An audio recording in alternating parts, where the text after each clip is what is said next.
Welcome, everyone. Today, I want to talk to you about social change. And social change is a really big deal here at Walden University. And it's kind of who we are. So, when we think about our more than 45-year history, we have a lot of different opportunities to make social change because our faculty and our students are from all over the globe. And it's really an opportunity for our students to transform themselves as scholar practitioners and kind of put that knowledge that they've learned into practice out into the universe. So we're hopeful that our students are able to make a difference by addressing whatever challenges they have in their community and in their professional life and in the world as a whole. So when we think about this on a global scale, I started working in underground safe houses for survivors of domestic violence and their families. And at that point, I had a bachelor's degree. And I thought, well, if I really want to be effective as someone who is really pro-social change, I really need to get a master's degree. So what I wanted to do was get a master's degree and then clinically treat domestic violence survivors and their family. And once I did that and started practicing, I thought, well, if I'm going to make a bigger, more global social change, I really need to get a PhD and teach other folks how to teach people to be counselors, to treat folks affected by interpersonal violence. And so I went ahead and did that. And as I was doing that, I very specifically looked for an online university so that I would be able to teach students around the globe how to treat folks who are suffering from domestic violence and sexual abuse, and even the perpetrators of those two pieces. Because I've been working in social service for about 24 years in that realm, that has really become my passion to help with social change. And so once I started teaching for Walden, and I've been here about 10 years, I really was so excited to teach students all the way to Egypt, to the Bahamas, all over the globe. We have students. During one of my last quarters, I had a student who was practicing counseling in Japan, and she was on a military base. And so to be able to see how we can teach our students to have such an impact around the globe is really, really important. Walden also has the Global Days of Service, and so that's really an opportunity for the Walden community at large to make an impact in their own neighborhoods. Then we also have Scholars of Change, and that's a video contest that allows our students and graduates to share their stories, showing how their Walden degree is helping them to make a positive difference in their lives and the lives of those around them. We also have the Journal of Social Change, and so this is sponsored by Walden University, and they welcome manuscripts from the Walden community and the public that focus on research and social change. And what they want to see is this research needs to improve the human condition and move people, groups, organizations, cultures, and society towards a more positive future. Change. Thank you. Now, what I have done, I told you a little bit about my education and why that was important to me. I have been working with domestic violence victims for 24 years, but I've only been working specifically with child abuse victims for the past 10. And how that came about was I started working at a children's advocacy center.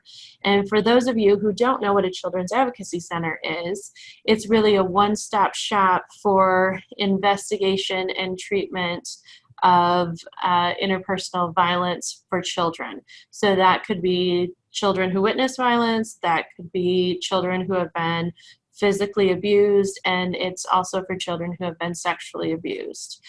And so we are accredited through the National Children's Alliance. There's 10 accreditation standards, and one of them is a child-friendly site. And so up in the top corner of this slide, you see a polar bear table. And the Children's Advocacy Center is a nonprofit organization, so we have to write a lot of grants, do a lot of fundraisers, ask for donations, because all of our services there are free. And the reason being, just because you've been abused does not mean that you have a mental health diagnosis. And so what happens is some of these folks might go out into the community and go to community mental health, and they might not be able to be seen there if they don't have a mental health diagnosis because they're not billable. And so we get them at our agency, and they're able to be seen from 12 to 15 sessions for trauma-focused cognitive behavioral therapy. And what happens is they normalize the process for them, that what happened to them is not okay, and that they needed to tell somebody, and how brave they were for telling someone. We teach them relaxation techniques, coping skills, and at the end they write a trauma narrative. And they write about the first time, the worst time, the last time, a piece of the trauma, because you don't want them to relive the entire trauma. And then if they have a supportive, non-offending caregiver, they can share that trauma narrative with them. But if they know that it's counterintuitive to share it, maybe their non-offending caregiver does not believe them, or they're not in the house and they're only with a foster parent or something like that, then they might not share that. And the reason that this all came about was that we were finding that children were being interviewed between 8 and 11 times on a sexual abuse allegation. So a child makes an outcry at school, and the teacher goes and gets the counselor, and the counselor goes and gets the nurse, and then the nurse gets the principal. And, you know, we're 4 or 5 people in deep already, and we haven't even called law enforcement or children's services, taken them to the hospital. And so what they really wanted to do is make a one-stop shop where a child could be interviewed using a best practice model. Our model at our center is Beyond the Silence, and it's fact-finding, non-leading, can hold up against a defense attorney, and really it's one person interviewing the child while other members of the team can be watching through a two-way mirror, or you can digitally record it, and then you can give the recordings to the other parties. How this came about was there was a prosecutor down south named Bud Kramer, and Bud had brought a boy who had a sexual abuse allegation against his parent into his office. And he said, well, you know, why don't you tell me what happened? And the little boy looked up at him and he said, don't y'all talk to each other? And Bud thought, what an incredible idea. What if we did all talk to each other? What if we didn't have to interview someone 11 times? Because when you tell a story, even if it's the most fantastic thing that has happened to you, you tell a story 11 times, you're going to forget things, you're going to remember things, you're going to leave things out. And it really just sets it up for a child to be re-traumatized, re-victimized, and for a child to not be believed. And what we find in the research is that less than 5% of children ever make up an abuse allegation. And in my own personal history of treating children, if someone does make something up, it's a symptom of a much larger issue. So there's usually mental health, alcohol and drug abuse, a combo of all of those things within the household, and it's an outcry to get some help in some other respect. So that is the overview of the Children's Advocacy Center and why that work is so important. If you scan to the bottom right of your screen, you'll see Nala. Nala is our animal-assisted therapy dog. And AAT is really, really important to me. I finished my dissertation on animal-assisted therapy with children. And the results are so phenomenal in regard to the research literature. It is such an incredible adjunct to treatment. We had a girl who had been gang raped in an alley and had come to treatment. She was suicidal. She dropped out of school. She was on drugs.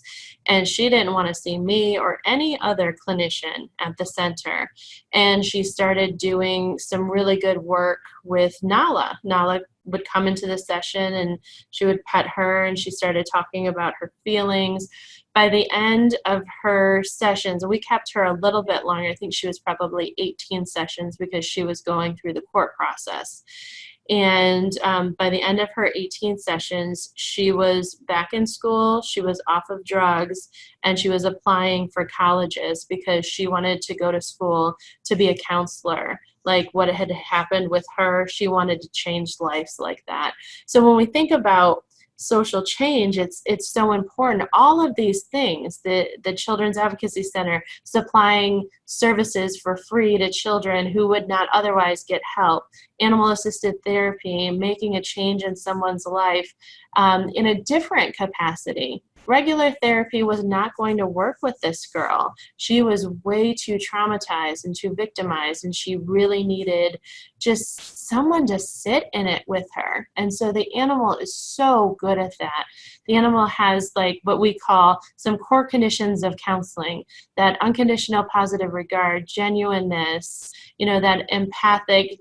That Nala doesn't care if you have pimples or you smell or your clothes aren't the best or what. She just wants to be with you. And so we've seen some really incredible impact at our center with Nala.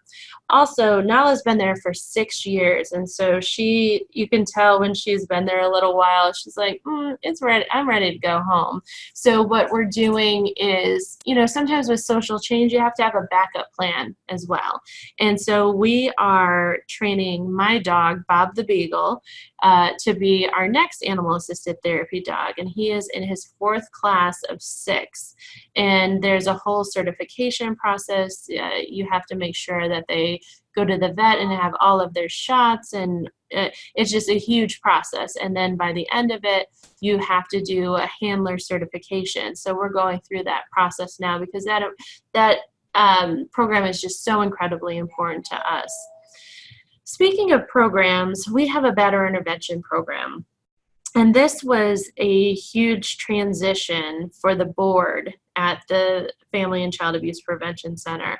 So what had happened was I had asked them to start a better intervention program at the agency, and because they had been victim focused for over 45 years, they were not too thrilled about bringing perpetrators on site. And actually through the National Children's Alliance, we're actually not allowed to have perpetrators on site. So we had to have this program after hours, after everyone was gone. But I thought it was incredibly important because if we don't fix the root of the problem, we're going to continue to have victims of abuse. And so for a very long time, what would happen with a batterer is they would send them to anger management. And anger management tends to be 6 to 8 weeks for an hour, hour and a half, maybe 2 hours. You can miss a session or two. And so you can't really solve, say, 30 years of domestic violence in 6 to 8 weeks. I don't care if you're Sigmund Freud, you will not be able to solve that. And so what we found was, and the research supports, we were building better batterers. So we were teaching them techniques like timeout. So the batterer would get angry with their partner, would say, well, my counselor taught me that I need a timeout. And so they would storm off and maybe go to the bar till 4 a.m. and come home and maybe, not put their hands on their partner, but maybe break some stuff in the house and just kind of reinforcing the violence. And so we did a lot of research throughout the past 30 some odd years, and there were things like the Duluth model and things that really lend itself to saying that a better intervention program is way more than anger management. Betterers do not have a problem managing their anger. They're not usually beating up somebody at work or at school or in the parking lot somewhere. They save it up and take it out at home. And so the Better Intervention Program is really sort of a paradigm shift that some of this onus comes from society at large. So when we talk about social change, this is so incredibly important that we look at what are the messages that we're sending to couples, to partners, to men, to females. What does that look like? And how can we circumnavigate that? And also involving the victim and not being 6 or 8 weeks long, being 26 weeks long, being an entire half-year program where you're really helping them to get rid of the messages and the mentality that keeps that sort of system in place. And so the Better Intervention Program is really important because when you look at research, it says that 1% of betterers change on their own. That's 1 out of 100. Those are not good odds. And so we have been doing this program here for about 5 years now, and the person running the program has been doing it for about 20 years. Our recidivism rate is less than 10%. And so when you think of 1 out of 100 or 90 out of 100 making a positive change, it's really important. So 90 out of 100 of our batterers have never reoffended after completion of the program. So that's a huge social change for us. When you look at the middle here of your screen, you see these are photos of me marching on the Hill. I have been going with the National Children's Alliance every year in June for the past decade. And it's really important that we talk to legislators about continued funding for child abuse issues and for mental health issues, because we need that funding so desperately. That's where some of our grants come from, so that we can afford to treat children for free. And so every year we go and talk to them, and we've been talking to them so much that we'll come in now, and some of the senators that we see more often will say, hey, did you hear about this human trafficking grant, or have you seen this research? And so it's just so exciting to see folks that really care about social change and what they're doing up on the Hill. Another thing that I do is I do domestic violence 101 at the residencies, pre-practicums, those kind of pieces. And I typically get about 100 students each time I do that. So 4 times a year, 100 students, 400 students from around the globe come and hear that message. And then a lot of students afterwards ask me for the PowerPoint or different materials. And so I'm able to disseminate that information, and then they're able to make changes in their community. And that's just incredibly exciting for me. Which also the Walden WOW webinars, which is the words of wisdom, those are instrumental also with, I've done them on child abuse and domestic violence, and that's how we teach our folks in counseling and their supervisors at their sites about these different pieces. Thank you, Dr. Christy Jenkins. This is Dr. Heather Ambrose. I'm with the School of Counseling at Walden University. I'm very excited to be here to talk about the work that I do. I live in Layton, Utah, and I was born and raised about 15 minutes away from where I live now in a town called Ogden, Utah. And I was born and raised, I moved away for 19 years and then I came back, and a lot changed during the time I was away. But one of the things that really didn't was the way that LGBTQ plus people were regarded and treated in my community. And for those of you who are unfamiliar with the acronym, LGBTQ stands for lesbian, gay, bisexual, and transgender individuals. Sometimes there are some additional letters that are added on, a QQIA, which stands for queer, questioning, intersex, and asexual. So I reduce the alphabet by just saying LGBTQ plus when I speak about this community. But one of the things that happened when I moved back to Utah was I really wanted to get involved in the community in some way, and I just happened to find out about a wonderful program called Outreach Resource Center. And it was started by a couple of women at the Unitarian Church in Ogden. And they recognized that there was a need for a safe space for LGBTQ plus teens to come where they could be themselves, where they could be loved and accepted for who they were, where they could meet friends who were just like them, and just hang out and have a good time. So the program had been in existence for about 4 or 5 years before I joined in 2012. And during my time there, we have offered programming on things such as safer sex practices, what healthy relationships look like, and we've also talked a lot about suicide prevention. Because unfortunately, suicide is a big problem in the state of Utah, and many people who die by suicide are part of the LGBTQ plus community. So we wanted to do what we could to make sure that we were educating people about signs and symptoms that somebody may be thinking about suicide, what to do if you know someone is thinking about suicide or threatening suicide, and offering resources for people to get help when they needed it.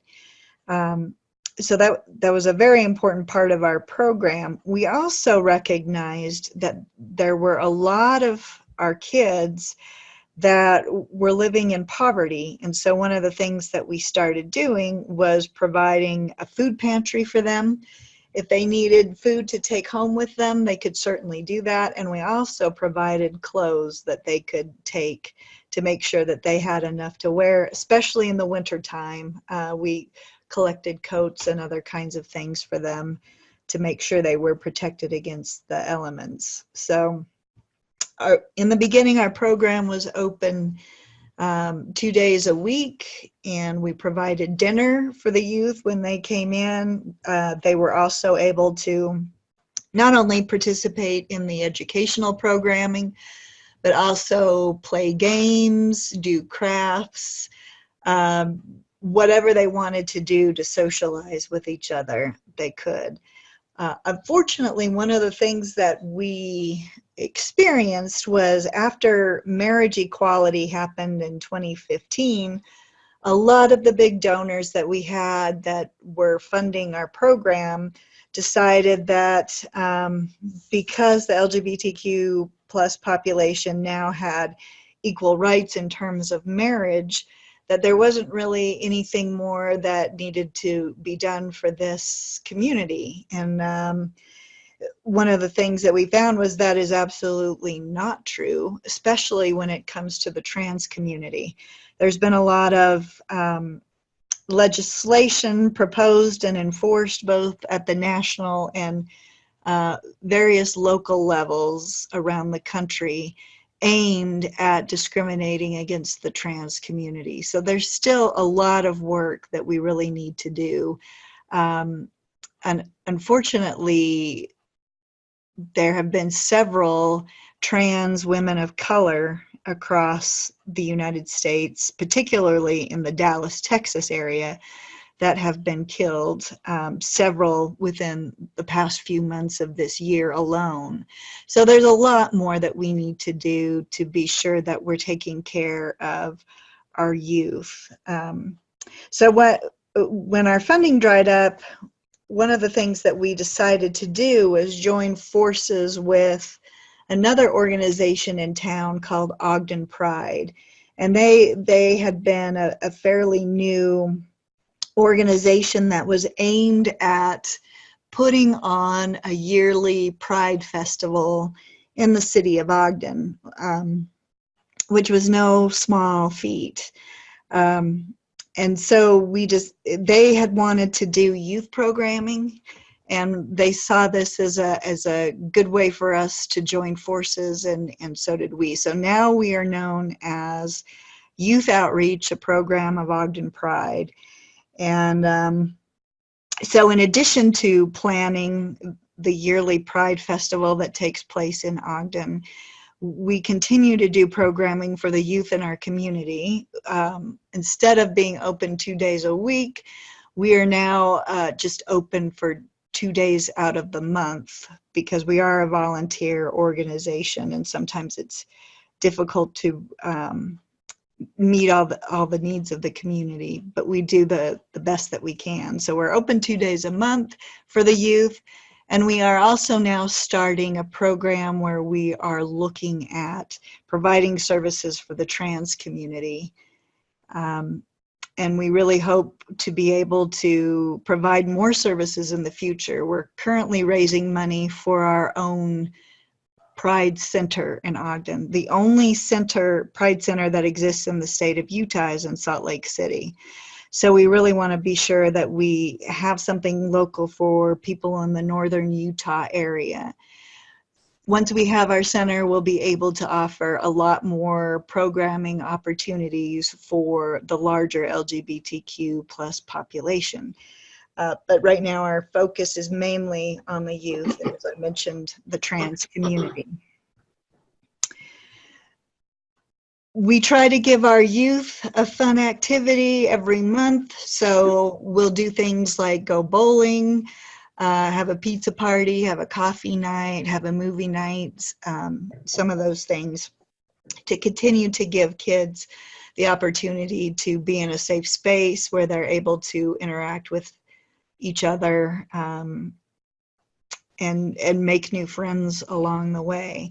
One of the things we also do is we continue to try to help our homeless youth population, which unfortunately we have a pretty high homeless youth population in Utah, in large part because a lot of the youth, when they come out as LGBTQ plus, are disowned by their family and put out on the street.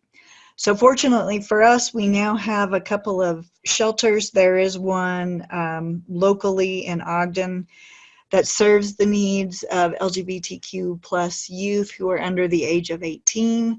We also are in the process of putting together hygiene kits for those that are living on the street so that they are able to take care of themselves, especially as the winter months are fast approaching here. So that's a little bit about what we do and kind of our vision for the future in terms of serving the needs of the larger LGBTQ community in Ogden. Thank you. I'm Dr. Judy Green, and I've been with Walden since 2008. I'm also in the School of Counseling with Heather and Christy. A little bit about my background. I was 30 years in the public schools in Ohio as a teacher and then a school counselor. And then I worked on my PhD to pick up my mental health counseling license. And what I didn't realize was that the PhD would open many doors for me, one of which was to become a counselor educator. So I did that part-time in Ohio and then went full-time. And I realized what an impact that could make when I could teach others who are interested in becoming school counselors or mental health counselors, and spread that reach through my students. It was in 2008 when my husband decided, and we both did, that we would retire to coastal North Carolina. But I wasn't ready to give up counselor ed, and that was when I found Walden. Coincidentally, it was the first year that I ever made a trip to Africa. It was intended to be a one-time trip.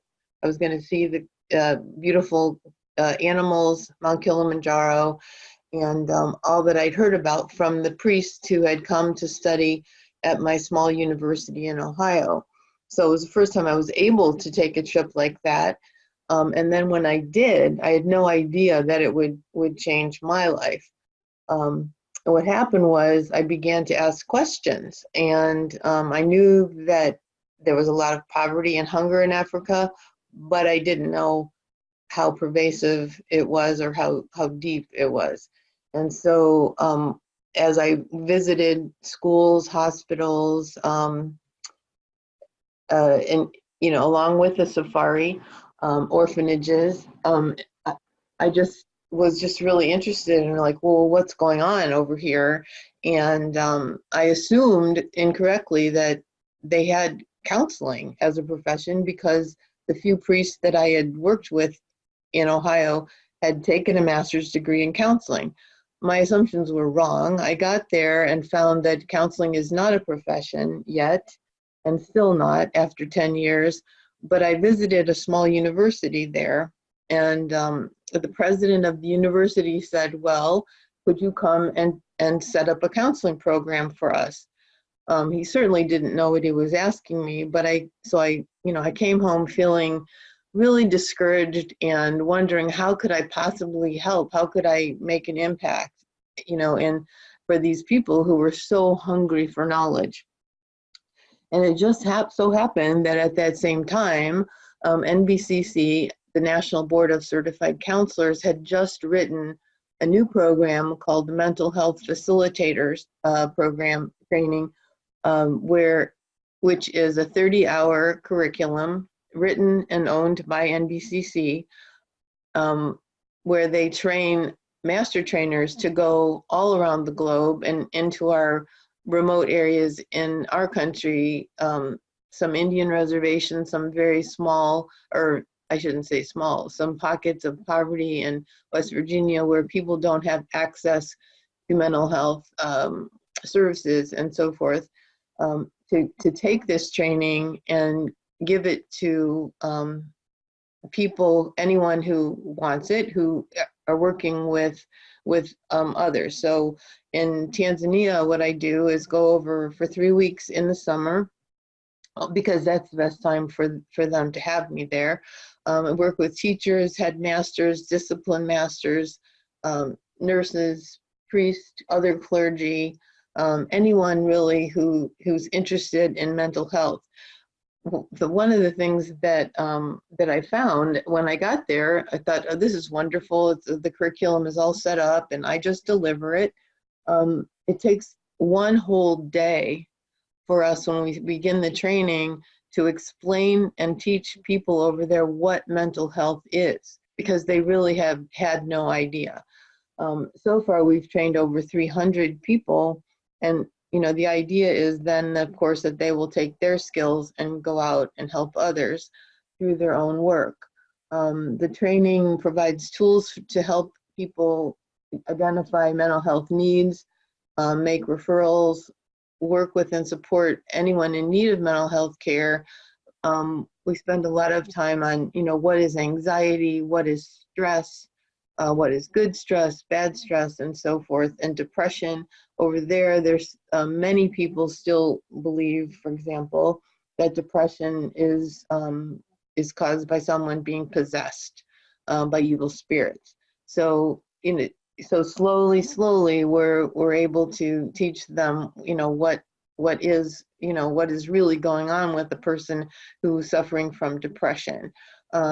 We teach suicide prevention, trauma response, consultation strategies, and so forth. So anything really that beginning mental health counseling students are learning about, like just, good eye contact, listening, how to respond to people and so forth. That's what we teach in the 30-hour curriculum.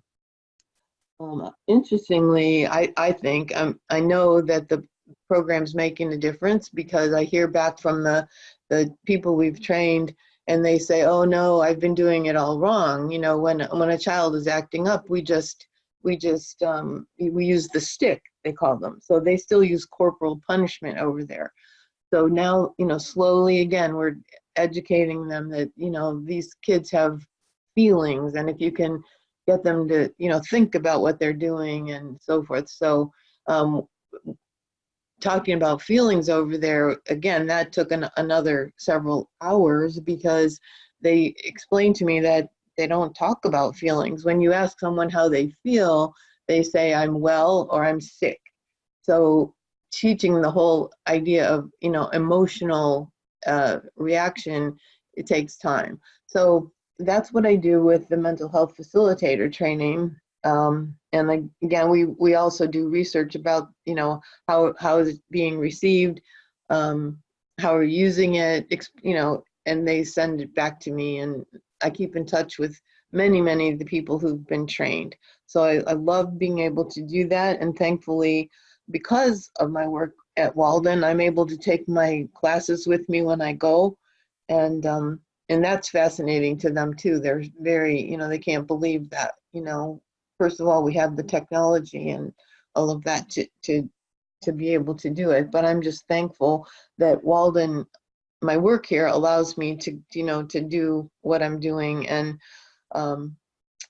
contribute to social change in a positive way on the other side of the world. I work with my students and tell them, you can't expect to move mountains when you're a graduate student, and we all want to make a positive difference wherever we find ourselves. And I liken it to throwing a pebble in a pond, and we make ripples. We don't ever know how far out we're going. We will reach with the work that we're doing. So some of the things I do after my teaching is done, after 2 weeks over there in Tanzania, I visit orphanages, schools for children with special needs. The local dispensaries are important because each village has a dispensary where the people come for any of their needs, whether it's, it could be a broken arm, could be to deliver a baby. And many times it's because the person is highly anxious or depressed. But until we were giving the trainings, the nurses at the dispensaries didn't know really what they were looking at. So that's been a huge help over there. There's one hospital in the area that I go to. It's about a 500 square mile area. They have one psychiatric wing, one retired psychiatrist who works there. So they have very, very few psychotropic meds, to give out. So it's just an ongoing project. And the elementary schools, I visit those.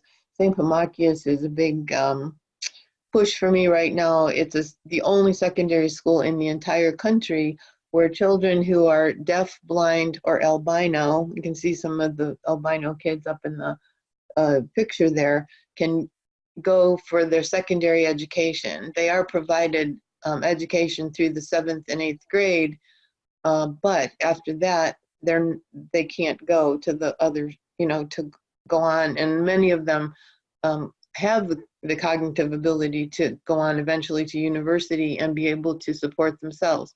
So right now, the school is operating with just 70 kids, and they have plans of finishing it and housing 500. It's a boarding school. So that's what I do now, is just try to, raise awareness, like Christy and Heather. There's so many things that we can involve ourselves in all around the world. So I'm just thankful that I found this, and I love being able to help, and that's what I do.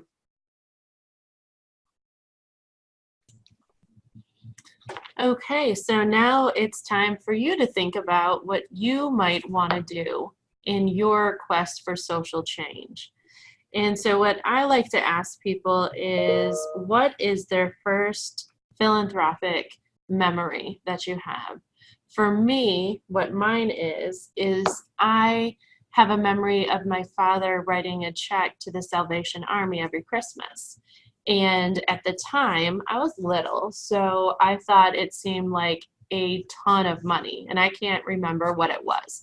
But I remember that he was very closed mouth about it. He was like what you would consider an anonymous donor. He did not want any fanfare about it. He did not want to talk about it. And finally, one year, my mom told me that when they were newly married, and when my parents got married, my mom was 15, my dad was 17, but it was let me think of this, 1948 or 49. And so it was a very long time ago. And something had happened where my dad's job was, and they had closed down. And so my dad was digging ditches for $1 an hour and, trying to feed himself and his wife and his children. And way before I ever came along. And the Salvation Army had dropped off a box for Christmas with food and different pieces in it. And he never forgot that. And so we're thinking, I was coming up in the 80s and the 90s. So here it is 40 years later, and he's still writing them a significant check every year. I didn't know really what that meant. What does it look like to volunteer for an organization, or to figure out what social change is and how I could have any part of it. I knew what it looked like to donate money, to give to folks who were doing the good work, but it wasn't until my 20s that I found the domestic violence safe houses and how I could really be a part of that. So I want you to think about what you would want to do right now. And does it have any effect on your past history?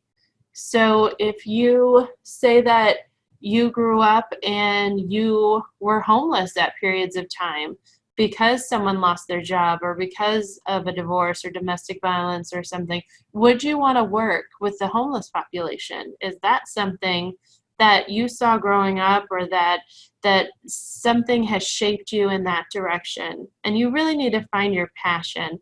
What is that?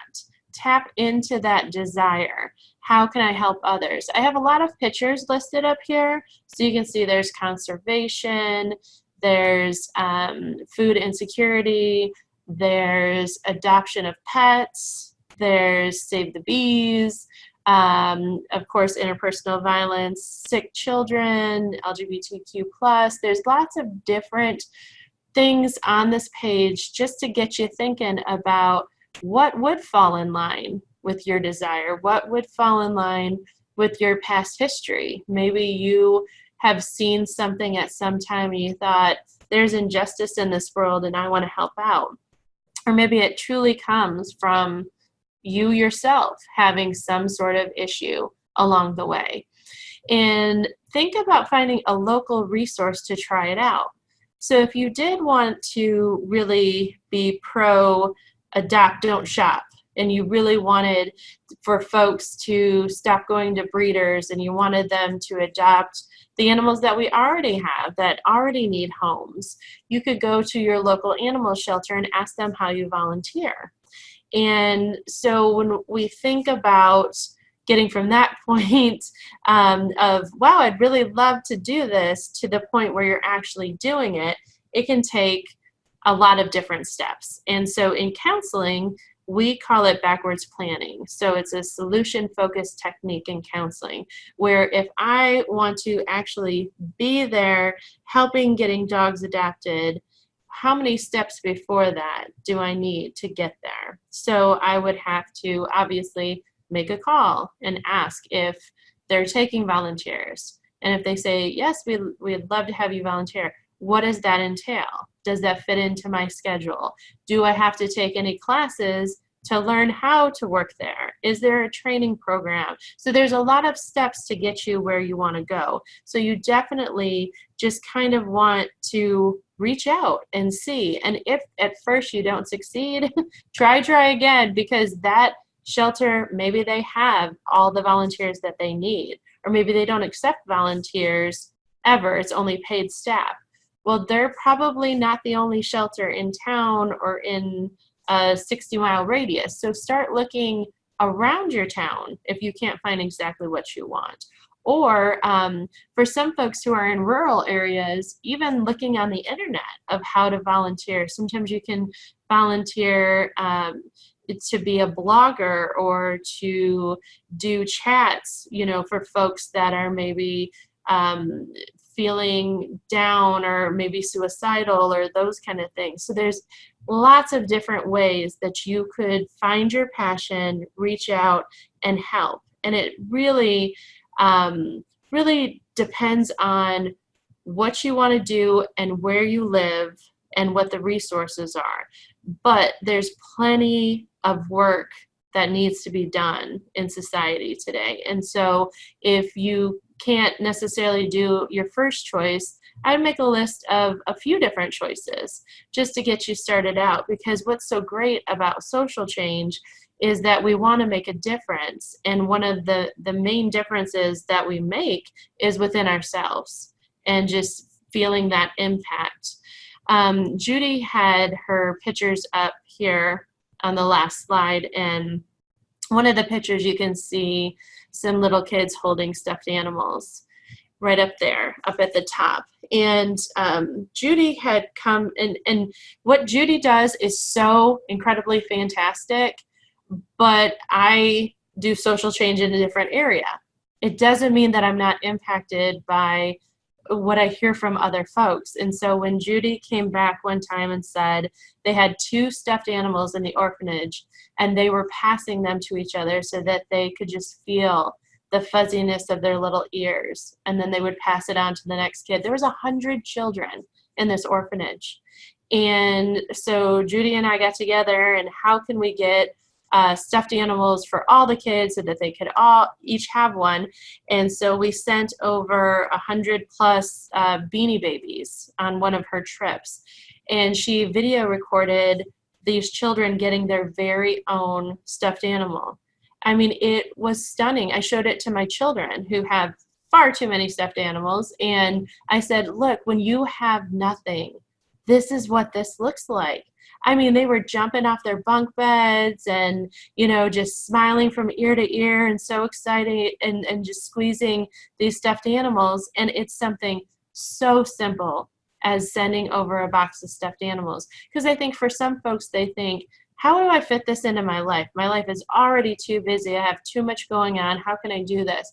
It can be something as simplistic as that. Like, that still warms my heart. When that picture pops up on the screen, I think, wow, you know, how cool.